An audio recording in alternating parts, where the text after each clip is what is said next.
ನಮಸ್ಕಾರಗಳು. ನಾನು ಜ್ಯೋತಿ ಭಟ್. ಇವತ್ತು ನನ್ನ ಅಜ್ಜಿಯ ಶ್ರಾದ್ದ. ಇವರು ನನ್ನ ಅಪ್ಪ.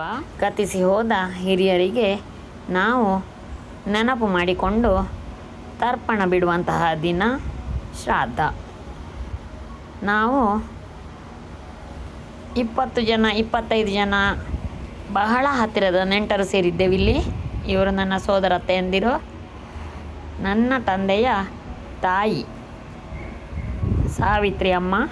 ಇವರ ಶ್ರಾದ್ದವನ್ನು ಇವತ್ತು ಎಲ್ಲರೂ ಸೇರಿ ಭಕ್ತಿಯಿಂದ ಮಾಡಿದೆವು.